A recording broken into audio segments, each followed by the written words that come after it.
నమస్కారం, welcome to my channel. Friends, ఇప్పుడే అందిన వార్త అల్లు అర్జున్ అరెస్ట్, చిక్కడపల్లి స్టేషన్ కి తరలింపు. వివరాలు అయితే వీడియోలో తెలుసుకుందాం. వీడియోని ఎక్కడ స్కిప్ చేయకుండా కంప్లీట్ గా చూడండి, అప్పుడే మీకు కంప్లీట్ ఇన్ఫర్మేషన్ అనేది తెలుస్తుంది.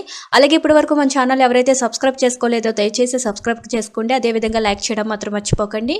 ఇంక లేట్ చేయకుండా వివరాల్లోకి అయితే వెళ్ళిపోతాం. ఆర్టీసీ క్రాస్ రోడ్లోని సంజయ్ థియేటర్ వద్ద తొక్కిసలాట ఘటనలో కీలక పరిణామం చోటు చేసుకుంది. తాజాగా ఈ కేసులోని నటుడు అల్లు అర్జున్ను చిక్కడపల్లి పోలీసులు అరెస్టు చేసి స్టేషన్కి తరలించారు. ప్రస్తుతం అల్లు అర్జున్ను వైద్య పరీక్షల నిమిత్తం గాంధీ ఆసుపత్రికి తరలిస్తున్నారు. వైద్య పరీక్షలు ముగిసిన వెంటనే అల్లు అర్జున్ను నాంపల్లి కోర్టుకు తరలించనున్నారు. కాగా సుకుమార్ దర్శకత్వంలోని ఐకాన్ స్టార్ అల్లు అర్జున్, రష్మిక మందన జంటగా నటించిన పుష్ప 2 ఇటీవలే విడుదలైంది. ఈ క్రమంలోనే హైదరాబాద్లోని ఆర్టీసీ క్రాస్ రోడ్లోని సంజయ్ థియేటర్ వద్ద విషాదం చోటు చేసుకుంది. ఫ్యామిలీతో కలిసి సినిమా చూసేందుకు అల్లు అర్జున్ థియేటర్ వద్ద రాగా ఉన్నట్టుండి ఒక్కసారిగా తొక్కిసలాట చోటు చేసుకుంది. అయితే అదే సమయంలోని ప్రీమియర్ షో చూసేందుకు దిల్సుఖ్ నగర్ నుంచి రేవతి భర్త భాస్కర్, పిల్లలు శ్రీతేజ్, సాన్విక సంజయ్ థియేటర్కు వెళ్లారు.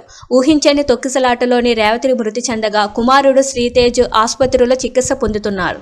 మృతురాలి కుటుంబ సభ్యులు ఇచ్చిన ఫిర్యాదు మేరకు చిక్కడపల్లి పోలీసులు నటుడు అల్లు అర్జున్ సంజయ్ థియేటర్ యాజమాన్యంపై 105, 118 రెడ్ విత్ 3/5 BNS సెక్షన్ల కింద కేసు నమోదు చేశారు. తాజాగా ఈ కేసులోని ఇవాళ నటుడు అల్లు అర్జున్ను పోలీసులు అరెస్టు చేసి చిక్కడపల్లి పోలీస్ స్టేషన్కి తరలించారు. ఒకవేళ కోర్టులో నేరం నిరూపితం అయితే అల్లు అర్జున్కు 5 నుంచి 10 ఏళ్ల వరకు జైలు శిక్ష పడే అవకాశం ఉన్నట్లుగా న్యాయ నిపుణులు చెబుతున్నారు.